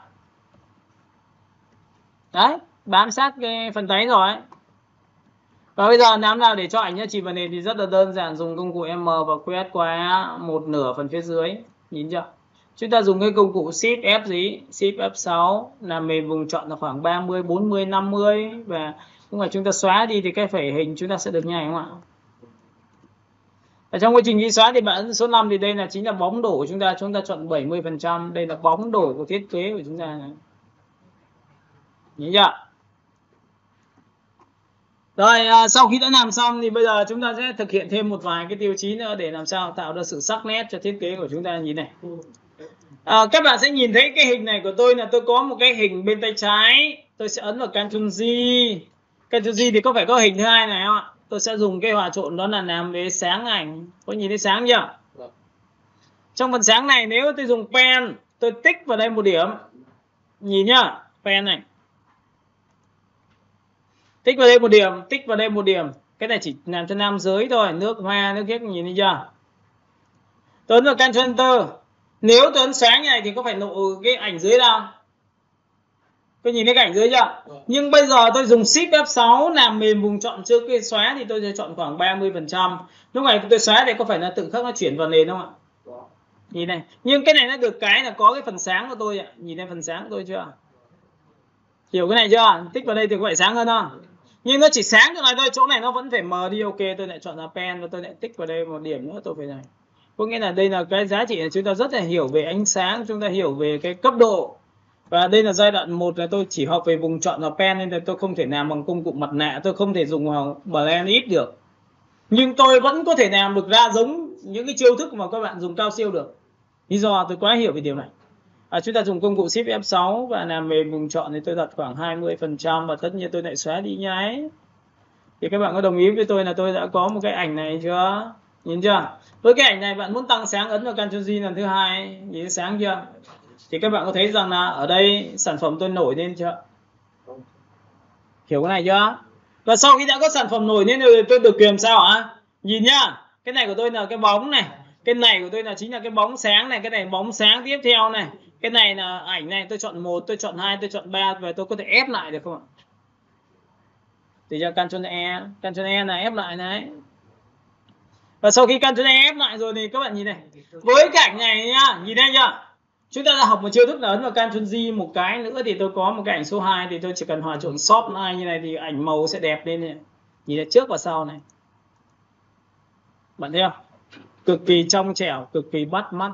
Thiết kế chúng ta đã gần như là chúng ta đã chốt được cái phần này. Và sau khi đã làm xong tổng quan toàn bộ thì tôi khuyên các bạn hãy dùng cho tôi một chiêu thức là giữ phím Ctrl và quay trở lại vùng chọn. Nhìn thấy quay trở lại vùng chọn chưa? Quay trở lại vùng chọn thì bây giờ chúng ta sẽ dùng công cụ Shift F6. Shift F6 là làm về vùng chọn trước khi vẽ. Tôi sẽ đặt khoảng 20, 30, 40 gì đấy, khoảng 30 đi. Và sau khi đặt 30 xong thì bạn có thể chọn cho tôi một cái màu, đó nó có thể là màu trắng hoặc là màu xanh nhá. Và lúc này chúng ta sẽ lập ra một layer mới dưới. Và tôi đổ màu bằng lệnh là Ctrl đen. Nhìn chưa? Sau khi tôi đã đổ Ctrl đen xong này, các bạn có nhìn thấy cái hình này tôi chưa? Và tôi đang phát sáng chỗ này đúng không ạ? Thì cách chương trình phát sáng này thì chúng ta phải làm một cách nào? Tôi sẽ làm cho nó phần phía dưới biến mất pen. Tôi tích vào đây một điểm, tôi tích vào đây một điểm, tôi tích vào đây một điểm, tôi tích vào đây một điểm, tôi tích vào đây một điểm. Và Ctrl Enter. Shift F6 là mình vùng chọn sau khi vẽ. Ok, chúng ta chọn vào khoảng 3, 4, 50 gì đấy. Và tất nhiên tôi xóa nhài thì tự khắc nó sẽ chuyển lên phần nền cho các bạn. Mọi người nhìn thấy không ạ? Nhưng mà có nhiều người bảo là thầy ơi, em muốn rằng là khi chuyển lên phần nền nhưng cái hình này nó phải thiên về màu xanh hay là màu vàng, nó phát sáng cơ, để cho trong trẻo hơn. Thì các bạn để ý cho tôi một chiêu thức này. Để muốn cho một đối tượng trong trẻo về ánh sáng nhé, ánh sáng dùng phải có nguyên tắc này, thì người ta sẽ làm như sau nhé. Nhìn này, thứ nhất là các bạn sẽ add blending option vào chính cái màu trắng này cho tôi. Có nhìn thấy blending option không? Và chỉ cần chọn cho tôi cái thuộc tính là bỏ cái transparency shape layer thì có nghĩa là nếu mọi người nào mà muốn mà không muốn nâng cấp thì thôi bỏ qua đoạn này. Còn người nào mà muốn cho nó đẹp hơn, ok, hãy làm đoạn này cho tôi. Bỏ phần transparency shape layer đi. Thì ngay lập tức nó giống như một cái nền đen ở phía dưới. Nó có cái thuộc tính này nhá, nhìn thấy chưa? Bỏ này đi và chọn thuộc tính đó là color. Các bạn có nhìn thấy không ạ? Và sau khi chọn color xong thì bỗng nhiên cái phần phía dưới của tôi phát sáng. Nhìn chỗ này của tôi chưa? Tự phát sáng. Nhìn này, kéo xuống dưới cho các bạn xem này. Các bạn có thấy là cái ảnh của tôi nó tự phát sáng đằng sau của cái phiến đá này không ạ? Và với cái này các bạn nhớ nhá, phát sáng bao nhiêu đấy là việc của các bạn. Như này, Ctrl T các bạn có thể kéo lên này, nhìn chưa? Có nhìn thấy cái này của tôi chưa? Phát sáng này, dùng cái phin giảm nhẹ đi một tí nữa, giảm nhẹ đi một tí nữa đây. Và tôi đã làm xong cái phần phát sáng của thiết kế của chúng ta. Đây là giờ cấp độ số 1. Được chưa? Phần thứ hai của các bạn là gì ạ? Chúng ta có thể ấn vào Ctrl O và tận dụng những cái nền tư liệu trong thiết kế của chúng ta. Trong thư viện ảnh của chúng ta thì đã có rất nhiều những cái thể loại như là background đây. Rồi chúng ta sẽ chọn vào biểu tượng là phần texture. Nhớ nhá, tất cả những cái texture này tạo ra sự phát sáng nó nằm ở chỗ nào? Đây, phát sáng của chúng ta đây. Nó rất nhiều. Và tôi sẽ cho bạn xem một tiêu chí, ví dụ đây là cái phát sáng của tôi. Nhìn phát sáng chưa? Ctrl E chọn hết, Ctrl C copy và sang file thiết kế thì tôi đã ấn vào Ctrl V. Thì các bạn có nhìn thấy chỗ này của tôi có nhỉ không ạ? Với cái này thì các bạn cũng tương tự như vậy, bạn này sổ xuống và chọn vào Color Dot. Nhìn thấy chưa? Nó phát sáng này, nhìn thấy chưa? Và với phát sáng này thì bạn phải dùng phin này, nhìn thấy dùng phin chưa? Nhìn chưa? Nhưng trong trường hợp này thì chúng ta chỉ cần dùng Ctrl-O. Đây, tôi cho các bạn xem một cái hình này. Ví dụ cái nét này là tôi sẽ tận dụng nó này. Ctrl-A chọn hết, Ctrl-C copy và sang file thiết kế này, Ctrl gì? Đây ạ. Ctrl-V. Với cái này thì các bạn chỉ cần dùng hòa trộn cho tôi là làm sáng ảnh thì tự khắc nó sẽ được cái này. Và với cái này thì bắt buộc là các bạn sẽ phải dùng Ctrl-T và thu nhỏ lại và đặt vào đây, đặt chéo như này này.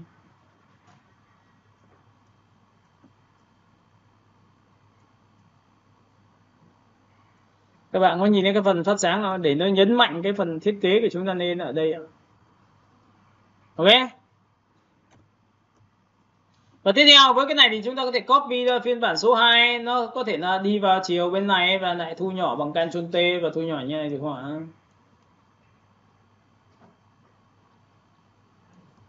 Được chưa? Và chúng ta có thể được quyền copy sang bên này để làm gì? Ctrl-T và xoay dòng như này đấy ạ.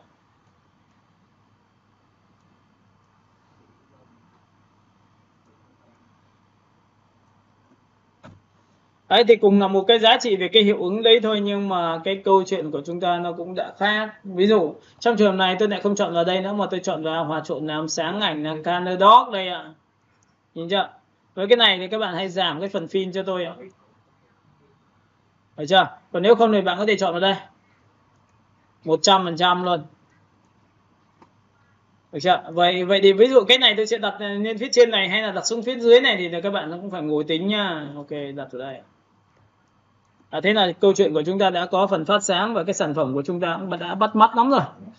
Bây giờ tiếp theo đến một cái công đoạn nữa. Vậy thì logo chúng ta có thể đặt vào đây được không ạ? Tôi đặt bên này đi. Và tiếp tục phần còn lại của chúng ta là cho gì? Dành cho cái thiết kế của chúng ta. Nhưng tôi cũng muốn dạy cho bạn một chiêu thức tiếp theo nữa là của thằng người. Vì đây thằng người vừa rồi của chúng ta là chính là cái thằng màu vàng chưa? Đây ạ. Trong cái phần chỉnh màu của phần Photoshop của chúng ấy, nó có một phần cực kỳ hay, đó là chỉnh về đậm, trung gian, sáng. Có tốc độ màu đậm này, trung gian của màu sáng của cái ảnh này và sáng của cái màu sáng của cái tấm ảnh. Thì các bạn có thể chọn vào đây cho tôi. Nhìn này. Bước 1 bạn sẽ chọn vào biểu tượng Adjustment và chọn vào Color Burn. Thực ra làm đến đoạn này thì ai cũng có thể làm được rồi, nhưng mà vấn đề là chúng ta nên chuyên sâu là đẩy thêm ít màu vào đây. Color Burn này nó có tác dụng như sau, đó là nó có 3 hệ màu cho các bạn, đó là trung gian là cái này. Mà một tấm ảnh của chúng ta thì 90% là trung gian. Loại thứ hai là shadow, là vùng tối là chiếm tỷ lệ ít và vùng sáng chiếm tỷ lệ ít, thì trung gian cho các bạn này. Nếu bạn muốn chỉnh cho tông lạnh thì bạn hãy kéo cái này sang tông lạnh giúp tôi ạ. Các bạn có thấy là tự nhiên kéo này nó sẽ cùng với cái này chưa? Có nhìn thấy cái này của tôi chưa? Rồi, một thằng nhá. Kéo thêm tí lạnh nữa cho nó lạnh đi, được chưa? Thế là đã lạnh ra. Tiếp theo phần thứ hai của các bạn là gì? Phần tối là phần shadow. Phần shadow là vùng tối. Ok, tôi kéo lạnh tí nữa. Nhìn thấy chưa? Cùng tông cái này chưa? Và cái này các bạn sẽ làm sao? Kéo lạnh đi tí nữa. Nhưng cái lạnh thì đối nghịch với giá trị của nóng, nên là vàng đối nghịch với xanh, nên là cái cuối cùng của tôi thì tôi highlight chính là vùng sáng này tôi sẽ đẩy vàng. Các bạn nhìn đẩy vàng lên chưa ạ? Và tôi sẽ đẩy làm sao? Ok, hồng thì tí ạ. Ok, tôi đã làm xong được cái giá trị cho các bạn xem. Và với cái này thì tôi cũng tương tự như vậy, tôi lại tích đúp vào và tôi chỉ áp dụng cho thằng bên dưới thôi.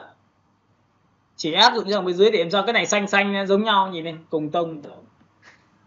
Nhìn chưa? Làm một cái bản thiết kế chúng ta cũng phải rất khó tính. Chỉnh từng tí một đấy ạ. Và tiếp theo nữa nha. Do đây là sửa đôi mặt nên là chắc chắn là bạn sẽ phải làm sao cho cái mặt của anh ấy bóng lên một tí, được không ạ?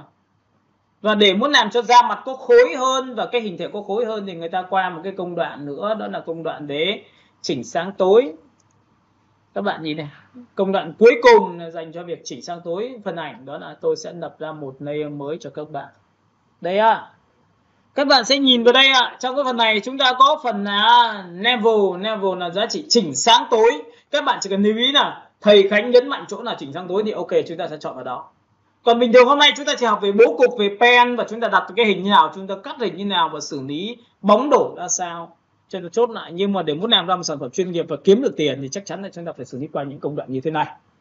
Ok, tiếp vào đây. Và chắc chắn làm này thì nó sẽ trở thành hồ sơ. Tôi dạy cho các bạn làm hồ sơ. Để qua mỗi bài thì chúng ta chắt chiu làm từ cái sữa rửa mặt đến mỹ phẩm, đến thời trang, đến nước hoa. Các bạn chỉnh chu cho tôi từng tí một. Tôi đảm bảo cho bạn biết là cái việc mà đi làm nó là nằm trong tầm tay chứ không phải là theo kiểu bình thường đâu ạ. Nào lúc này sau khi tôi chọn xong cái biểu tượng chỉnh sang tối thì tôi cũng không còn phải chỉnh gì hết, tôi bỏ luôn. Tôi chỉ để nguyên cái này thôi. Và cái này tôi thực hiện một thao tác làm một, tại vì là khi chỉnh qua cái adjustment trên bảng layer thì nó giống như một layer. Và nó giống như một layer thì tôi được quyền là chọn cho nó một cái hòa trộn, đó là hòa trộn làm sáng lại. Các bạn sẽ nhìn thấy nó sáng lên, các bạn nhìn nó sáng trưng chưa? Và lúc này chúng ta mới thực hiện một cái thao tác rất hay, đó là gì? Thường xuyên sử dụng lệnh này nhá, chuột phải này, chỉ lấy sáng hay lấy tối, đó là blending option. Tôi sẽ lọc toàn bộ cái phần tối theo khối của cái ảnh, có nghĩa là chỗ này đáng nhẽ là nó tối này, chỗ này sáng nhất này, chỗ này là trung gian này, chỗ này là sáng này, chỗ tối này, thì người ta nhìn này, đây là tối này, các bạn nhìn này, thầy kéo ở đây, kéo đến đâu thì màu tối sẽ hiện bớt đi thì có phải nó sẽ còn lại vùng sáng không? Và cái mục tiêu của tôi chính là đến mặt cơ. Các bạn có nhìn thấy đến mặt chưa? Đây là ảnh gốc này, còn đây này, và lúc này chúng ta sẽ phóng to lên một tí và chúng ta kéo tận đến đây rồi. Với cái này đến đây thì bắt đầu bạn tách cái màu đậm này ra làm hai cho tôi để làm gì? Để tạo ra sự chuyển êm nha. Các bạn sẽ chuyển êm cho tôi này, nhìn lên cho tích vào đây. Và sau đó để giữ phím man ra, cái kéo này ra.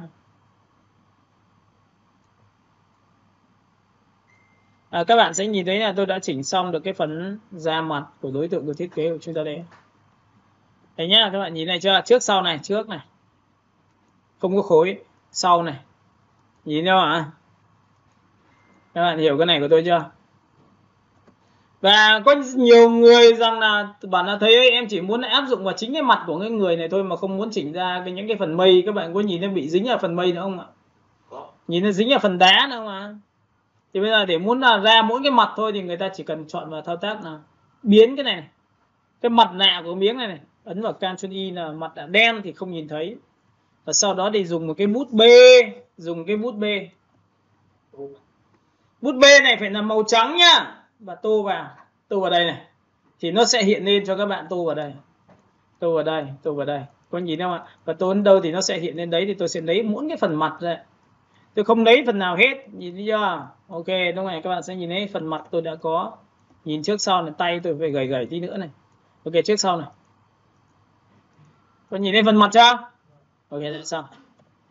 Và bây giờ sau khi đã chỉnh xong toàn bộ tất cả mọi thứ rồi thì đến phần cuối cùng chúng ta chính là phần đặt chữ. Thì để muốn đặt chữ được thì chúng ta phải chuẩn bị cho chúng ta một cái nền tảng, đó là gì? Một cái phiên bản. Đây ạ, nội dung đây. Cách chọn này. Với cái này thì các bạn chỉ cần chọn cho tôi một cái tiêu chí của chữ thôi. Chúng ta sẽ chọn vào đây. Chúng ta chọn vào T nhá. Nhìn thấy T chưa? Tích vào đây một cái. Chúng ta ghi là cách chọn. Ok, sau khi cách chọn xong tôi ấn vào Ctrl T và tôi phóng to làm gì. Và chắc chắn là cách chọn nó sẽ nằm đây rồi. Cho to lên trên hết cả là nhìn thấy chưa? Với cách chọn này tôi sẽ chọn một cái phông chữ, đó là phông chữ UTM, rất là quen thuộc với tất cả những ai mà đã làm về thiết kế. Chúng ta chọn vào UTM nhá, UTM Evo. Đây, quá quen đúng không ạ?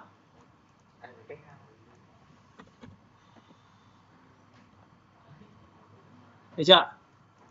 Và với một cái text như này thì tôi cho bạn xem này. Ví dụ cách chọn, tôi sẽ chọn cho nó một cái tiêu chí, đó là gì? Tôi chọn vào T. Phần thứ hai tôi sẽ chọn cho nó một cái biểu tượng là cái muốn biến chữ thường thành in hoa nha, phải luôn luôn biến chữ thường thành in hoa. Cái chữ này phải để ý này, tôi tích vào text, các bạn điều chỉnh với text và tôi ấn vào chữ T và chữ T đi liền với nhau nha, thì nó trở thành chữ in hoa. Và sau khi trở thành chữ in hoa xong thì bạn hãy chọn cho tôi thuộc tính của chữ của chúng ta là nét đậm, nó sẽ có như này. Và sau khi làm có này xong tôi ấn vào Ctrl T và tôi thu nhỏ xuống ạ, giữ phím man tôi thu nhỏ xuống, tôi đã có một cái thằng đầu tiên. Cái thứ hai là gì ạ? Chúng ta sẽ đánh một cái nội dung là sữa rửa mặt trị mụn, được chưa? Ok, chúng ta sẽ chọn đây. T, chúng ta lại đánh tiếp.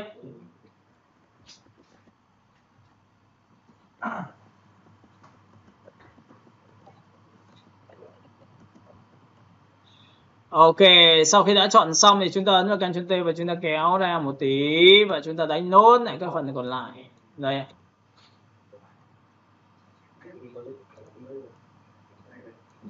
Đây là cái cách chọn thứ hai thôi. Bạn hãy chọn cho tôi một cái phông chữ, tích vào đây một cái và chúng ta chọn một phông chữ làm sao.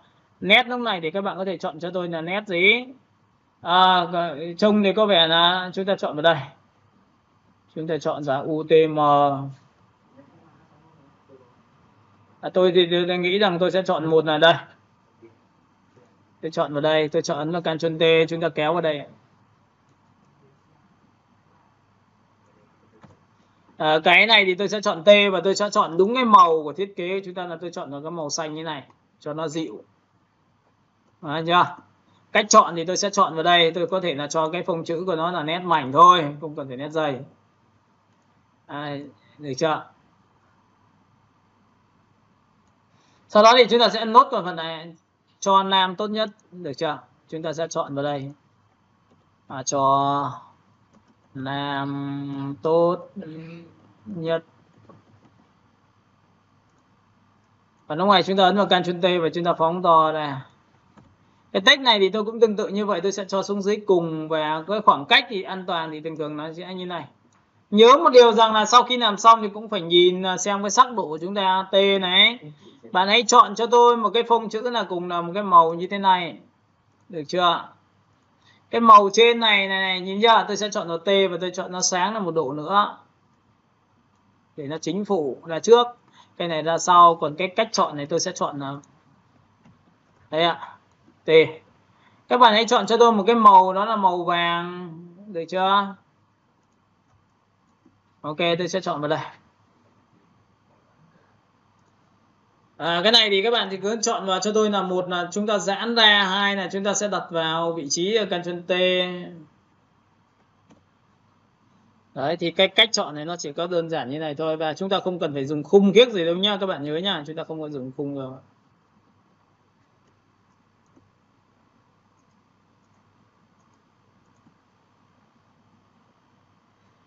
Và lúc này thì chúng ta được quyền làm sao chọn một vài cái phương án. Ví dụ cái chữ này thì tôi có thể chọn một cái phông khác được không? Tích vào đây, tôi sẽ chọn vào đây xem là còn một cái phông khác nào nó tốt hơn không ạ. Hãy chọn những cái phông chắc khỏe hơn.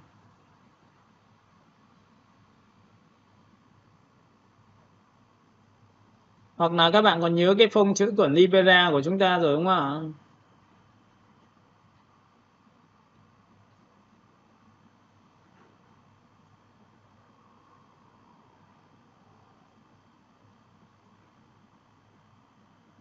Tôi nhớ không nhầm thì tôi đã chọn một cái phông chữ của Libera, nó nằm ở đây.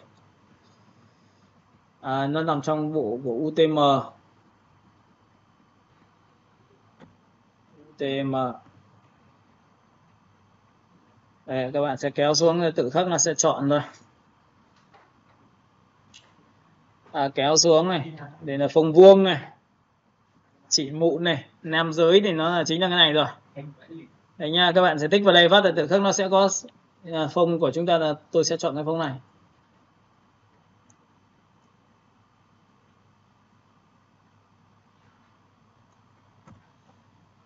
Đây, chúng ta sẽ chọn vào đây và có thể là xuống dòng để có thể nhấn mạnh ra. Các bạn thích là nhấn mạnh hay như nào nó tùy các bạn nhá. Đây, cái của tôi sẽ chọn vào đây.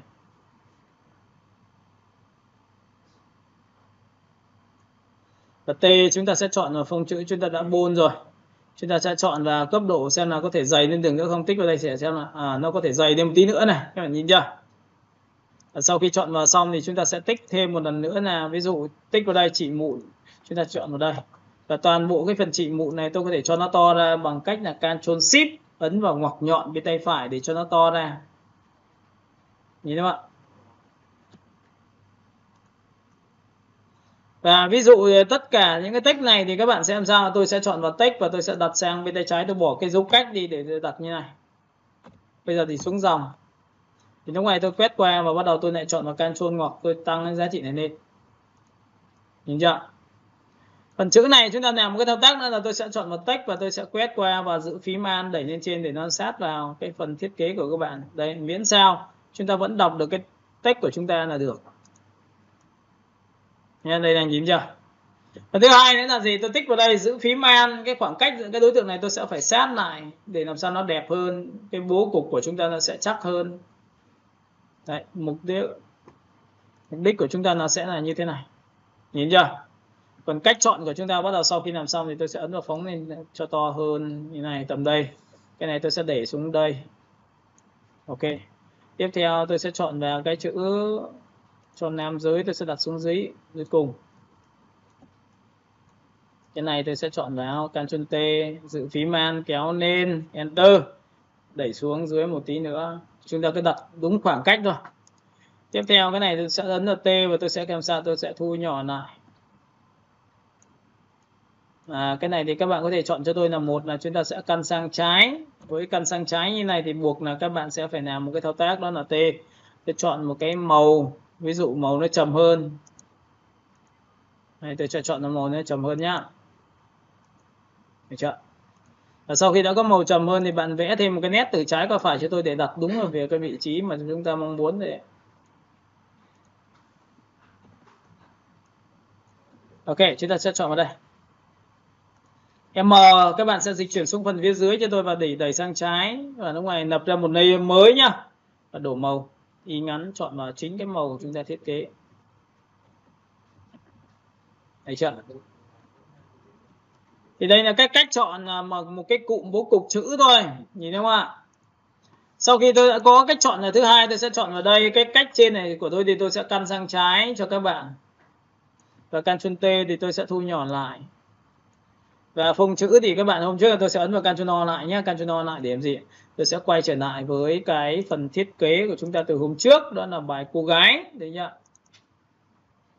Chúng ta sẽ bật lên đây. Các bạn có nhìn thấy cái chữ này không ạ? T. Chúng ta copy cái phông này. Phông này là phông chữ của Nvidia đấy ạ. Ctrl C. Sau đó thì file này chúng ta sẽ tắt bỏ nó đi. Để làm gì ạ? Để chúng ta sẽ sang file thiết kế, chúng ta chọn vào đây. T. Và chúng ta sẽ chọn vào đây Ctrl V. Enter. Các bạn có nhìn thấy cái phần này của tôi chưa? Chúng ta có một cái cách chọn thứ hai.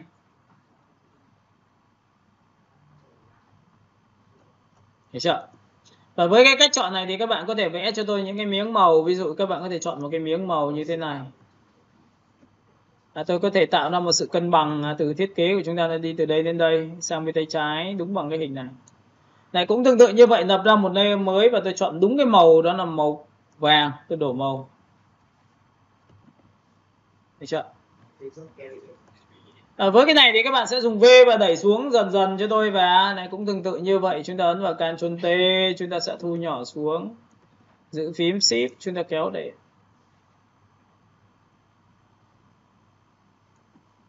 Với cái này thì các bạn ấn Enter cho tôi và thử kéo này, thử nối cái này vị trí này được không ạ? Các bạn nhìn này tôi chưa? Thì đây là cái cách chọn thôi, và chúng ta sẽ phóng to và tiếp tục chọn vào Ctrl T, thu nhỏ ra một tí nữa để cho nó căn đúng bằng đầu, nhìn chưa? Một thằng. Và lúc này chúng ta sẽ có một cái biểu tượng thứ hai của chúng ta là chính là cái này, nhìn chưa? Chúng ta sẽ chọn vào vị trí số 2 của cái này, chúng ta bằng nét của thằng phía dưới. Lại ấn vào Ctrl T và chúng ta lại phóng to ra. Được chưa? Đúng bằng đầu. Thì bố cục này nó sẽ rất là chắc chắn cho các bạn về thiết kế, và tổng quan toàn bộ cái này phải tụt xuống một tẹo nữa thì để nó không bị tranh chấp. Chọn vào số 1, chọn vào số 2, chọn vào số 3, chọn vào số 4, chọn vào số 5, giữ Shift nhá. Nhớ nha, giữ Shift, nhìn chưa? Và lúc này chúng ta sẽ kéo toàn bộ này xuống dưới. Nhìn xuống dưới này. Và nếu mà một bạn nào mà muốn kỹ tính một tí nữa thì bạn sẽ phải làm cho tôi một thao tác là lui vào trong một tí để nó đúng bằng cái gì, cái vạch này kéo xuống. Nhìn chưa? Và lúc này thì các bạn sẽ nhìn thấy cái phần thiết kế của chúng ta nó tạo ra một cái phiên bản như thế này. Và cái phiên bản của chúng ta thì muốn tạo ra một cái phá cách hay là cái gì đó để làm cho chất liệu của hình thiết kế của chúng ta, thì chúng ta có thể dùng cái phương pháp là lấy một chất liệu đá cho nó vào. Có biết chất liệu đá không ạ? Nhìn nhá. Ví dụ để muốn làm được điều đó thì các bạn nhìn này, tôi chọn vào biểu tượng như sau. Chúng ta chọn vào chất liệu đá mẫu nam. Mẫu nam của chúng ta có rất nhiều chất liệu đá đây ạ. Ví dụ bạn thích vào đây, nhìn đây này chưa? Tôi muốn cái chữ tôi nó dạng như này. Ok, thì tôi làm một cách nào? Tôi sẽ chọn vào đây. Tôi kéo vào thẳng trực tiếp Photoshop. Tôi đặt vào đây. Nhìn này chưa? Cách thứ nhất là các bạn sẽ ấn vào Ctrl A cho tôi, Ctrl C cho tôi vào thực hiện thao tác là gì ạ? Tôi tắt bỏ cái này đi cho các bạn nhá, nhìn thấy chưa? Sau đó các bạn sẽ sang cái phần file thiết kế cho tôi cũng tắt bỏ cái này luôn. Đây là đá, tiếp theo đây là file thiết kế đấy. Các bạn sẽ chuột phải chọn vào cái phần trị mụn cho tôi này, như này chỗ này chưa? Tôi ấn vào Ctrl V. Và lúc này cho cái đá chui vào bằng Ctrl G. Ctrl G thì đá nó sẽ được như này. Tôi ấn vào Ctrl T và bắt đầu thực hiện thao tác là đến cái vị trí mong muốn này, xoay. Và sau khi xoay xong thì bạn sẽ làm sao? Bạn thu nhỏ lại. Bạn sẽ thu nhỏ lại trước đã. Và chọn là cái nơi nào mà nó sẽ có một cái hình.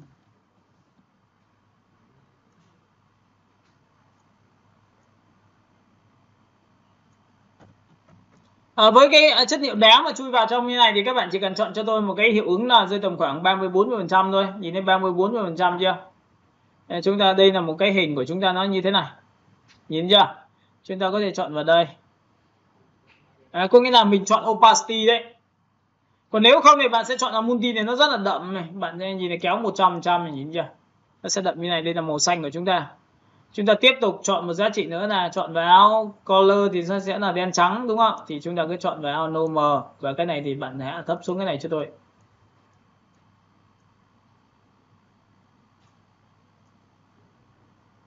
Được chưa? Và lúc này thì chúng ta đã có cái phần chất liệu trong thiết kế của chúng ta rồi, nhưng lúc này các bạn để ý cho tôi này. Các bạn có nhìn thấy cái hình này opacity chúng ta chưa? Chúng ta có hai cách là làm thế nào để cho nó cái này nó đậm lên ạ. Còn nhớ giống như cái ảnh hôm trước tôi dạy cho các bạn chưa? Thì các bạn có thể dùng cho tôi là cái giá trị hòa trộn là gì ấy. Có phải chỉnh level là chính là cái này không? Nhưng cái level này thì được quyền làm sao? Hãy chọn cho tôi giá trị là chỉ chọn vào thằng ảnh dưới thôi. Chui vào thằng dưới này. Sau đó các bạn cầm cái kéo này thì có phải là chất liệu này. Nhìn chưa? Ảnh của chúng ta có thể đẩy như này được không ạ? Chúng ta đẩy như này để đẩy lên sắc độ của chúng ta được ạ. Các bạn có thấy là nó vẫn là cái chữ đấy nhưng mà cái đường chi tiết của nó sẽ làm sao? Nó sắc nét hơn không ạ? Đó, rồi vậy thì đây mới là cái mà tôi mong muốn cho các bạn. Đó thì tôi sẽ chọn ở đây. Và sau khi đã làm xong được toàn bộ cái phần này thì bắt đầu chúng ta cũng quay trở lại một cái hiệu ứng nữa cho các bạn, đó là gì? Cách làm viền. Và nhớ là cái cách làm viền này giữ phím Ctrl và tích thẳng vào ảnh thu nhỏ. Con nhìn thấy cái viền tôi không ạ? Nhìn chưa? Và riêng cái này thì các bạn hãy lập ra một layer mới trên cùng cho tôi và dùng công cụ M nhá. Nhìn thấy M chưa? Chuột phải chọn vào chốc nhá. Layer mới trên, chọn vào màu nhá. Và ấn OK này. Thì tôi đã cho bạn biết lúc này thì tôi đã có được một cái viền rất là đơn giản như này này. Nhìn cái viền này của tôi chưa? Cái viền này để làm gì ạ? Các bạn có thể chọn một cái viền nó sáng hơn nhé. Nhìn là layer mới, M, chuột phải chọn vào stroke. Và sau khi chọn vào stroke xong thì các bạn sẽ làm sao? Bạn sẽ chọn cho tôi một cái màu nó sáng. Nhìn sáng chưa? Và OK. Lúc này thì các bạn sẽ nhìn thấy cái màu viền tôi nó sẽ sáng như này. Và cái mục tiêu cuối cùng của chúng ta đã tạo ra một cái phiên bản sửa rửa mặt theo cái cách như thế này. Còn với những cái tông màu mà chúng ta đã chọn, nhìn thấy không ạ? Cái màu này các bạn có thể thử một vài phương án là cái màu này này.